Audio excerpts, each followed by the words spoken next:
ఆ, నమస్కారం. హ్మ్. మనం ప్రతిరోజూ ఎన్నో పనులు చేస్తుంటాం కదా. అవును, ఎన్నో పనులు చేస్తాం. అయితే ఈ పనులన్నీ ఒక అదృశ్యమైన దారం ఆధారంగా జరుగుతూ ఉంటాయి. అంటే ఆ దారం పేరే నమ్మకం. నిజమే. నమ్మకం లేకపోతే ఏ పని జరగదు. హ్మ్. రోడ్డు మీద మనం నడుస్తున్నప్పుడు పక్కనుంచి వెళ్లే వాహనం మనల్ని గుద్దదు అనే నమ్మకం.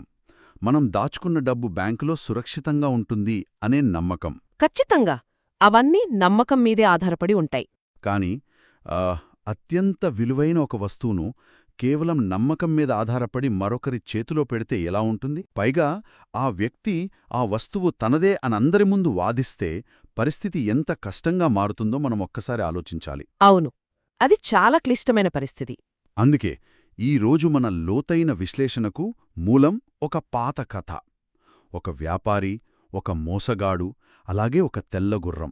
ఈ మూడింటి చుట్టూ తిరిగే కథ ఇది. దీనిని మనం కేవలం ఒక నీతి కథలా చూడకూడదు. చూడకూడదు.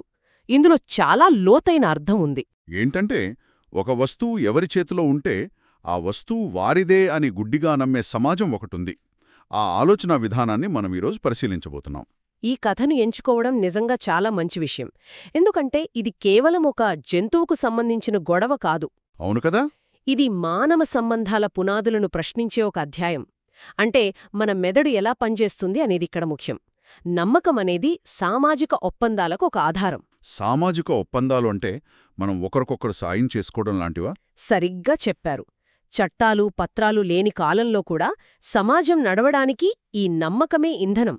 ఒక వస్తువును అరువివ్వడమనేది ఆ ఒప్పందంలో ఒక భాగం.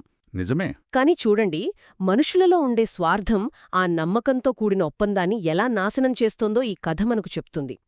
దొంగతనానికి, అలాగే నమ్మకద్రోహానికి మధ్య ఉన్న చిన్న గీతను మనం ఇక్కడ అర్థం చేసుకోవాలి. ఆ గీత చాలా సన్నగా ఉంటుంది కదా. మన కథలోకి వెళితే ఒక ఊరిలో చాలా నిజాయితీగల ఒక యువ వ్యాపారి ఉండేవాడు. అతని దగ్గర ఎన్నో వస్తువులుండేవి. కాని అందరి దృష్టి అతని దగ్గరే ఉన్న ఒక అందమైన తెల్లగుర్రంపైనే ఉండేది. ఆ గుర్రం చాలా బలమైనది. దానికి ఆ వ్యాపారితో ఒక ప్రత్యేకమైన బంధం ఉంది. అది చాలా ముఖ్యమైన పాయింట్. బంధమనేది ఊరికే రాదు. అవును. ఒకరోజు ఉదయం ఆ వ్యాపారికి బాగా తెలిసిన ఒక పాత స్నేహితుడు అతని దగ్గరకొచ్చాడు. చాలా కంగారుగా ఉన్నాడు. నాకు ఒకే ఒక్క రోజు కోసం నీ గుర్రాన్ని అరువివ్వు, సాయంత్రం కల్లా తిరిగిచ్చేస్తాను అని అడిగాడు. అప్పుడు ఆ వ్యాపారి ఏం చేశాడు?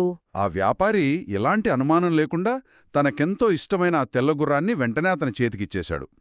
ఇక్కడ నాకొక ప్రశ్న కలుగుతోంది. చెప్పండి. ఆ వ్యాపారి చేసింది అమాయకత్వమా? అంటే ఒక విలువైన వస్తువును ఎలాంటి హామీ లేకుండా అలా ఎలా ఇచ్చేస్తాడు? పైకి చూస్తే అది అమాయకత్వంలాగే అనిపిస్తుంది.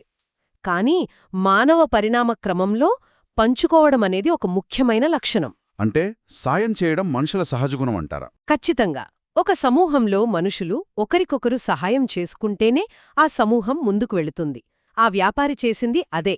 అతను గుర్రాన్ని ఇవ్వలేదు, తన నమ్మకానికి ఒక భౌతిక రూపాన్నిచ్చాడు. నమ్మకానికి ఒక రూపం. బాగా చెప్పారు. కాని ఇక్కడ ఆ మోసగాడు దొంగతనం చెయ్యలేదు. దొంగతనమనేది రహస్యంగా జరుగుతుంది కదా. అవును, రాత్రిపూట ఎవరికీ తెలియకుండా చేస్తారు. కాని ఇతను అలా చెయ్యలేదు. ఇతను వ్యాపారి యొక్క మంచి మనసును తన స్వార్థం కోసం వాడుకున్నాడు. ఒక రకంగా చెప్పాలంటే వ్యాపారి నమ్మకాన్ని దుర్వినియోగం చేశాడు. నమ్మకాన్ని దుర్వినియోగం చేశాడు అనేది చాలా సరైన మాట. అంటే ఒక దొంగ మన నమ్మకాన్ని ఆసరాగా తీసుకుని మన ఇంటి తాళాలు అడిగి తీసుకున్నట్లన్నమాట. అదే సరిగ్గా అలాంటిదే. అయితే ఇక్కడ జరిగిన మోసం ఇంకా దారుణమైనది. ఆ స్నేహితుడు సాయంత్రం తిరిగి రాలేదు. ఒకరోజు కాదు, 3 రోజులు గడిచిపోయాయి. 3 రోజులు! వ్యాపారికి చాలా కంగారొచ్చుంటుంది. అవును కదా. చివరకు 3వ రోజు ఉదయం ఆ మోసగాడు ఊరి బయట ఉన్న సంతలో ఆ తెల్ల గుర్రం మీద చాలా గర్వంగా తిరుగుతున్నాడు. అది వ్యాపారికి తెలిసింది. మోసం బయటపడిందనమాట. అవును. దీన్ని మనం ఒక ఉదాహరణతో పోల్చి చూద్దాం. మన ఊర్లో అందరికీ ఉపయోగపడే ఒక ధర్మసత్రం ఉంది అనుకుందాం. బాటసారులు విశ్రాంతి తీసుకునే ప్రదేశం. అవును. ఎవ్వరైనా వాడుకోవచ్చు అని మనం దానికి తలుపులు తెరిచి ఉంచుతాం. కానీ ఒకడొచ్చి ఆ సత్రం మొత్తం నాదే, నేనే కట్టించాను అని అందరి ముందు వాదిస్తే ఎంత కోపమొస్తుందో. ఇక్కడ వ్యాపారి పరిస్థితి కూడా అంతే కదా. చాలా స్పష్టమైన ఉదాహరణ చెప్పారు. ధర్మసత్రం వాడుకోవడానికి మనం అవకాశం ఇస్తామో కాని దానిమీద హక్కును వాళ్ళకివ్వము కదా. ఖచ్చితంగా ఇవ్వము. ఇక్కడ కూడా వ్యాపారి గుర్రాన్ని ప్రయాణం కోసం ఉపయోగించుకోవడానికి మాత్రమే ఇచ్చాడు. కాని ఆ మోసగాడు ఆ అవకాశాన్ని తన సొంత హక్కుగా భ్రమపడ్డాడు, లేదా కావాలనే ఆ భ్రమను అందరిలో సృష్టించాడు. కావాలనే చేశాడు. ఈ మోసం జరిగిన తర్వాత ఆ వ్యాపారి ఊరుకోలేదు. నేరుగా సంతకు వెళ్ళాడు. ఆ మోసగాడిని నిలదీశాడు. అక్కడే అసలైన గొడవ మొదలవుతుంది. అవును. వ్యాపారి వెళ్ళి ఆ గుర్రం నాది, నాకిచ్చేయ్ అని గట్టిగా అడిగాడు. అప్పుడా మోసగాడు ఒక చాలా ప్రమాదకరమైన వాదనను మొదలుపెట్టాడు. ఆ వాదన ఏమిటో నేను ఊహించగలను. ఆ మోసగాడు నవ్వి, ప్రపంచం దేనిని చూస్తుందో అదే నమ్ముతుంది. చూడు, గుర్రమిప్పుడు నా దగ్గరే ఉంది. దీని పగ్గాలు నా చేతిలో ఉన్నాయి. కాబట్టి ఇది నాదే అని వాదించాడు. ఎంత ధైర్యం! అవును. అక్కడున్న జనం కూడా ఈ మాటలు విని 2 వర్గాలుగా విడిపోయారట. 2 వర్గాలుగానా? జనం ఎలా నమ్ముతారా మాటలను? కొందరు వ్యాపారిని నమ్మారు. కాని మరికొందరు మాత్రం ఆ గుర్రం ఎవరి చేతిలో ఉంటే వారే యజమాని అని గుడ్డిగా నమ్మారు. ఇక్కడ మనం కొంచెం ప్రాక్టికల్గా ఆలోచిద్దాం. న్యాయపరంగా చూస్తే వస్తువు చేతిలో ఉంటే సగం హక్కు వాళ్లదే అనే ఒక నానుడి ఉంది కదా. ఉంది. ఆ వస్తువు ఎవరి దగ్గరుంటే న్యాయం కూడా ప్రాథమికంగా వాళ్లకే అనుకూలంగా ఉంటుంది అని అంటారు. మరి ఈ మోసగాడు చెప్పిన దాంట్లో ఒక రకమైన న్యాయం లేదంటారా? న్యాయపరంగా చూస్తే ఆ మాటల్లో బలమున్నట్లు కనిపిస్తుంది. కాని నైతికంగా చూస్తే అది పూర్తిగా తప్పు. నైతికంగా తప్పు అంటారు? అవును. అసలు సమాజం ఎందుకు మోసగాడివైపు కూడా మొగ్గు చూపిందో తెలుసా? మానవ మెదడు ఎప్పుడూ కంటికి కనిపించే సులభమైన దారులను వెతుకుతోంది. అంటే ఆలోచించడం ఇష్టముండదా? ఒక రకంగా అంతే. ఒకరి చేతిలో పగ్గాలు చూడగానే అతనే యజమాని అని మన మెదడు వెంటనే ఒక నిర్ణయానికి వచ్చేస్తోంది. మానసిక శాస్త్రంలో దీనిని కంటికి కనిపించేదాన్ని నమ్మే లక్షణం అంటారు. కంటికి కనిపించిందే నిజమనుకోవడం అన్నమాట. అదే. ఎందుకంటే నిజమైన యజమాని ఎవరో వెతికి పట్టుకోవడం, దానికి సంబంధించిన ఆధారాలు సేకరించడం మెదడుకు చాలా కష్టమైన పని. సమయం పడుతుంది. అందుకే జనం 2 వర్గాలుగా విడిపోయారు. అంటే సమాజం తన బద్ధకం వల్ల ఇలాంటి సులభమైన దారులను వాడుతుంది అని అర్థమవుతుంది.